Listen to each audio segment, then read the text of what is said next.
Hello YouTube, aujourd'hui je vais vous présenter toutes les sorties du mois de septembre qui m'intéressent et accrochez-vous, il y en a un petit paquet. C'est la rentrée littéraire, donc on sait que ils vont envoyer les maisons d'édition, leurs meilleurs titres vont sortir dans les prochaines semaines. On n'a plus que 46 minutes de rush, donc on va essayer de faire rapide et efficace. J'ai toutes mes notes juste ici, je vais essayer de pas trop les lire pour que ce soit plus agréable. Donc le 3 septembre, chez Plume Blanche, vous avez le tome 2 d'Angélion. J'ai lu le tome 1 très récemment, ma revue va arriver très bientôt. J'ai vraiment beaucoup aimé ce livre. Lilium est une jeune fille qui ne sait absolument rien de sa naissance.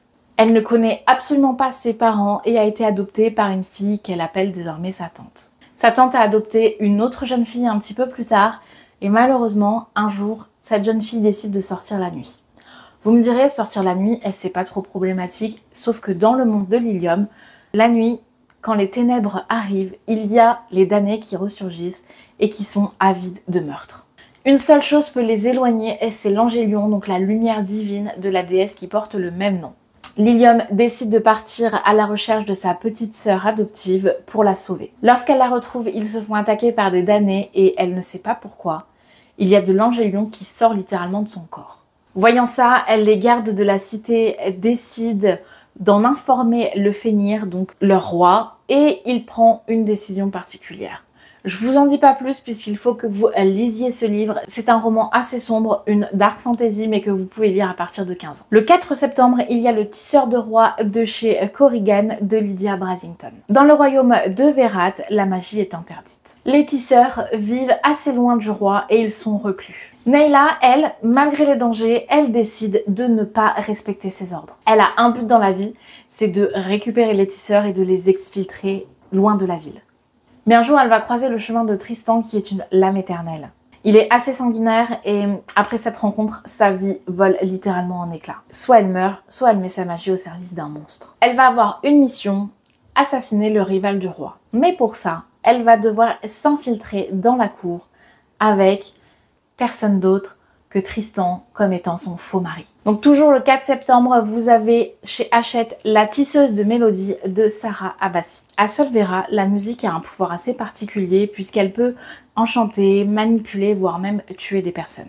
Sona est une tisseuse et comme 49 autres personnes, elle met son pouvoir au service du royaume. Depuis son enfance, elle est cloîtrée dans l'Atrium qui est un lieu saint et elle tisse les mélodies pour connaître le destin de tous les habitants du royaume. Un jour, elle voit accidentellement son propre futur et elle découvre qu'elle fera partie de celle qui sera responsable de la chute du royaume. Elle est donc accusée d'être au cœur d'un complot qui vise à destituer le roi et n'a d'autre moyen que de fuir pour sauver sa peau. Elle va être contrainte de collaborer avec Alistair qui est un musicien aristocrate et qui visiblement son destin semble être étroitement lié au sien. Ensemble ils vont tout faire pour essayer de déjouer la destinée et de sauver Solvera. Toujours le 4 septembre chez Corrigan, Le Roi déchu de L.J. Andrews. Eric est retenu prisonnier par l'homme qui a tué son père. C'est un roi mais il n'a plus du tout accès à son trône depuis qu'il a été enfermé. Un jour, la fille de son ennemi, elle le libère, mais elle ne sait absolument pas le passé des deux hommes. Elle ne sait donc pas que Eric ne rêve que d'une chose, de se venger de son père. Livia paraît comme une aubaine et il va l'utiliser comme étant un pion dans sa vengeance. Malheureusement, il ne s'attendait pas à ce qu'elle soit aussi difficilement manipulable et la pureté et la bonté de son cœur vont peut-être faire chavirer le sien. Encore le 4 août chez Calix, Assistant to the Villain de Anna Nicole Maherer. Evie est une jeune femme qui a toute une famille à nourrir. Elle cherche donc un travail et un jour, après une mésaventure, on va lui offrir un poste assez particulier. Elle va travailler avec le plus grand vilain de Rendown. Au fur et à mesure des jours, elle va s'habituer aux globes oculaires qui traînent sur le sol et aux têtes coupées. Et elle va même apprécier cette situation. Seulement un jour, elle soupçonne un sabotage. Et pour elle, il est hors de question qu'elle perde cette situation. Elle va donc tout faire pour le déjouer. Chez Collection H, dans la section Romantasy, vous allez avoir Les Ombres de nos âmes de Jace Saylor. Astoria est une jeune fille qui vit dans l'empire de Midland. Et en Midland, c'est assez particulier. Les femmes ont des pouvoirs mais n'ont pas le droit de les contrôler. Il n'y a que les hommes qui ont le droit à avoir accès à cet avantage. Elles doivent les réfréner. Elle n'a aucun contrôle sur sa vie puisqu'elle est destinée à épouser un homme qu'elle n'aimera jamais et elle ne rêve que d'une chose, c'est de libérer son pouvoir. Un jour, elle va tomber sur une espèce d'ombre sortie du puits et cette voix l'apaise et surtout cette voix va pouvoir lui donner la capacité de renverser le royaume qu'elle déteste tant et de pouvoir utiliser sa magie.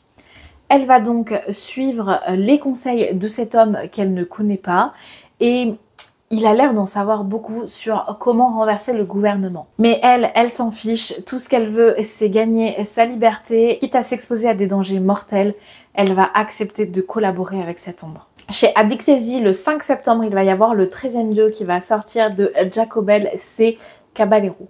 M'en veuillez pas, je lis, j'ai pas envie d'écorcher les noms. Là, on va parler d'histoire mythologique et un petit peu de pourquoi le nombre 13 porte malheur selon les humains. En effet, jadis, le 13e dieu était honoré et respecté, mais il a été banni de l'Olympe et jeté dans les abysses du Tartare. Lui, ce qu'il veut, ce 13e dieu, c'est se venger de la femme qu'il a aimée et qu'il a trahie. Ce dieu, c'est Kratos, et vient le jour où sa vengeance devrait arriver. La femme qu'il a aimée n'est autre qu'Artémis, et quand il part à sa recherche, il ne s'attendait pas à ce que le monde ait autant changé. Les technologies ont avancé, les dieux vivent à côté des humains, les villes qui étaient en guerre sont maintenant des ruines. Une fois qu'il se retrouvera devant cette déesse qu'il a autant aimée que détestée, cette déesse qui l'obsède, sa vengeance prend une tournure assez inattendue. Toujours le 5 septembre dans les éditions Roncière, cette fois-ci, Captive de la cité déchue de Megan Van Dyck. Lorsque les cités-états de Sorena sont conquises par l'armée de l'empereur, il y a la fille aînée de la souveraine et la future dirigeante est alors capturée et emmenée auprès du roi Zin en qualité d'otage. Là-bas, elle y trouve des visages familiers, les héritiers des cités-états. On lui fait part d'une rébellion et Ilia décide donc de séduire Lucien qui est le commandant en chef de l'empereur. Elle, ce qu'elle veut, c'est glaner des informations pour aider les rebelles et faire tomber le régime de l'intérieur. Lucien, lui, est convaincu d'une chose, c'est que soumettre les cités-états est le seul moyen de faire venir la paix.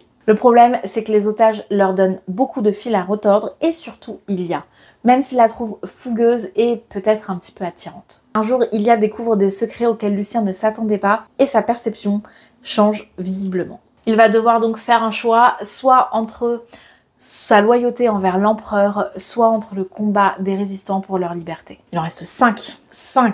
Le 11 septembre, dans les éditions Lost Kingdom, on a le livre d'Azraël de Amber V. Nicole. On est sur une fantasy adulte qui met en scène deux destructeurs de monde qui se rencontrent. Il y a 1000 ans, dans les déserts d'Eoria, Diana a donné sa vie pour sauver sa sœur. En appelant à l'aide quiconque pourrait l'aider, elle ne s'attendait pas à tomber sur un monstre pareil. Désormais, elle est prête à faire tout ce que demande Kaden, y compris mettre la main sur une ancienne relique qui appartenait aux mêmes créatures qui la pourchassent. Dans l'ancien monde, Liam s'appelait Samkiel. Il n'a pas le même nom, mais il a le même titre, celui de roi.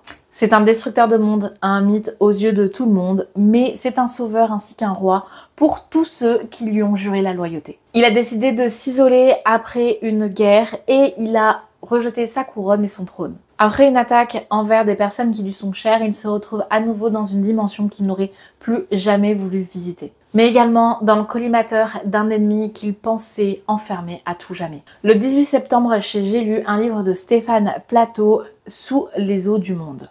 Pire Romo est un mage qui enquête sur des étranges apparitions. Pendant son enquête, il est confronté à une entité qui terrifie deux ordres religieux. En plus de son enquête, il doit gérer la rivalité de ces deux ordres religieux et il se voit contraint d'user de ses pouvoirs et de diplomatie pour découvrir les origines de l'entité et la vaincre. On est sur une fantasy adulte. Celui-ci, je vais d'abord lire l'histoire sur les Vikings que j'ai acheté et s'il me plaît vraiment, si la plume m'intéresse, je vais acheter celui-ci parce que vraiment, il m'intrigue de ouf, vraiment. Le 19 septembre, vous avez Une lumière dans la flamme de Jennifer L. Almentrout qui est la suite de Une ombre dans la braise, donc on va suivre l'histoire de Séraphina et de Nyktos. Mais attention, si vous n'avez pas lu la saga Le sang et la cendre avant, je vous déconseille de lire ce préquel tout simplement. L'ordre de lecture qu'il faut suivre, c'est d'abord les 3 premiers livres de la saga du sang et la cendre, donc le tome 1, le sang et la cendre, le tome 2, un royaume de chair et de feu, et le tome 3, une couronne d'os dorés. Ensuite, vous pourrez lire le tome 1 du préquel, la chair et le feu. Oh, je vais me tuer avec le livre. Après, le tome 4 de la saga du sang et la cendre, donc la guerre des 2 reines, et ensuite le tome 2 du préquel, une lumière dans la flamme. Donc, dans le tome 1 de la saga du sang et la cendre, vous allez suivre l'histoire de Poppy qui est une promise de pureté et qui doit être promise aux dieux. Un jour, son garde rapproché se fait tuer et Hawke débarque dans sa vie. Ce qu'elle ne s'attendait pas, c'est que Hawke la perturbe autant et on va dire que la pureté est légèrement remise en cause. Je vous laisse suivre tout ça. Et ensuite, le dernier livre sortira le 26 septembre dans la maison d'édition Atalante, Le Roi Sorcier de Martha Wells.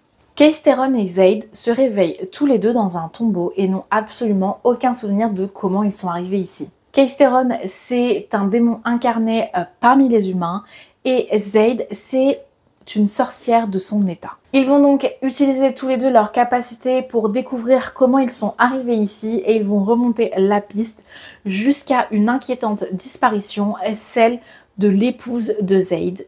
Ils vont donc essayer de mener à bien cette quête, mais Zaid est aussi la représentante de son peuple et donc elle a un rôle crucial quant au renouvellement des alliances politiques en cours. Ce livre me fait très envie et je l'ai reçu en service presse numérique, donc toutes mes revues sont disponibles avant sur YouTube, sur TikTok et sur Instagram. Donc TikTok en premier, puis Instagram et ensuite YouTube. C'est par rapport à la facilité en fait. TikTok, j'ai plus qu'à filmer une vidéo et la poster, c'est assez simple. Instagram, c'est un peu plus travaillé, donc ça me prend un peu plus de temps. Et par contre, YouTube, le fait de filmer une vidéo sur YouTube me prend énormément de temps. Donc forcément, c'est là où je poste en dernier. Mais si vous voulez des informations sur ce livre-là avant sa sortie ou même avant mon update lecture qui arrivera de ce livre dans 2 mois, n'hésitez pas à aller me suivre sur les autres plateformes. En tout cas, je vous remercie de m'avoir écouté jusque là, c'était quand même assez long, mais je pense que ça sera toujours pas assez long par rapport à ce que je veux faire, puisque je papote pas assez. Certains diront que je papote trop, mais moi je trouve que je papote pas assez. J'aimerais bien essayer d'allonger un petit peu mes vidéos, surtout sur YouTube, parce que je suis assez matrixée par le format de TikTok, mais pour le moment j'y arrive pas, puis ça demande du temps aussi. Je vous conseille les giga grosses gourdes si vous voulez boire plus d'eau. En tout cas, je vous remercie de m'avoir écouté jusqu'au bout et je vous dis à très vite pour de prochaines vidéos. La prochaine vidéo qui sortira la semaine prochaine sera mon book haul du mois. Bisous!